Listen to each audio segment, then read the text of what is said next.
L'association Forum, qui regroupe les associations d'histoire et patrimoine du vignoble, a lancé une enquête dans le but de recenser les pressoirs Lonfut.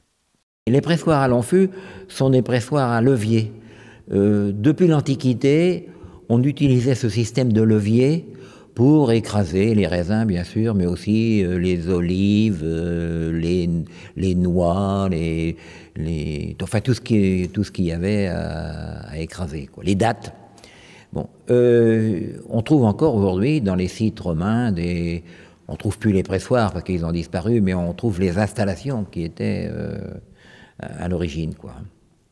Donc, essentiellement, il s'agit d'un levier, une grosse pièce de chêne sur laquelle on va exercer une force et le levier va démultiplier la force qu'on exerce.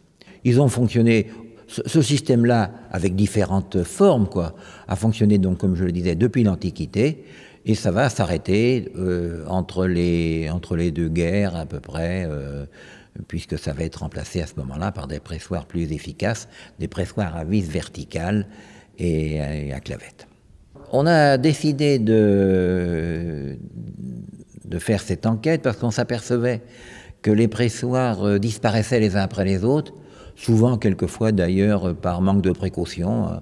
Quand on les met sur les bords des routes ou sur les ronds-points, ce sont des pressoirs qui sont vite condamnés par les intempéries. Donc on commençait à se dire qu'il fallait maintenant prendre des précautions pour conserver les derniers modèles qui pouvaient exister. Donc on avait besoin de voir clair, de savoir combien il en restait, combien étaient encore récupérables et quels étaient les plus intéressants, quoi. Et comment s'est déroulée cette enquête? Comment est-ce que vous avez procédé?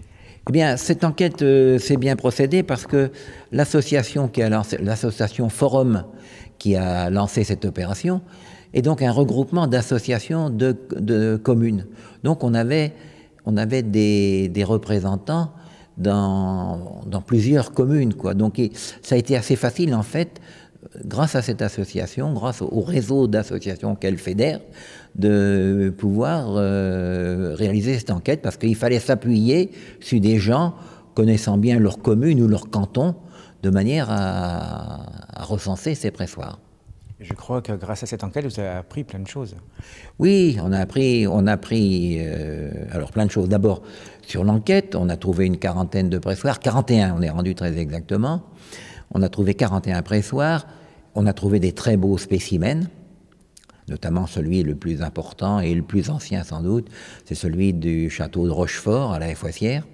On a trouvé donc aussi un pressoir qui était encore en activité, alors là on était loin de s'en douter, un pressoir en activité, et on a trouvé un peu fortuitement des objets connexes, c'est-à-dire des pressoirs à vis verticales, un tracteur,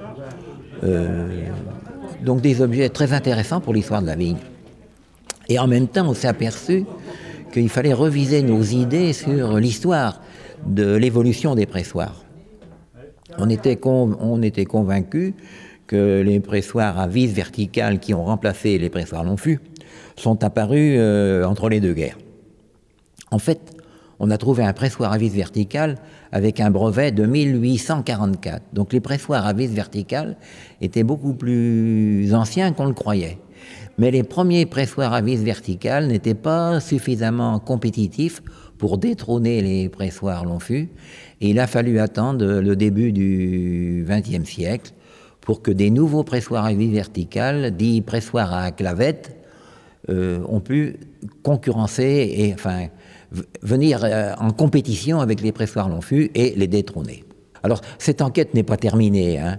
On est maintenant la phase d'enquête de recherche des pressoirs elle est pratiquement terminée, mais maintenant on est en recherche dans les archives pour compléter l'histoire de ces pressoirs et de l'évolution des pressoirs dans le vignoble, quoi. Résultat de cette enquête, avec des recherches complémentaires, une brochure sera disponible au printemps. Des moyens de protection pour les principaux pressoirs Lonfut seront mis en place et une réflexion sur la possibilité de l'association Forum d'intervenir par rapport au patrimoine en lien avec la labellisation du pays d'art et d'histoire.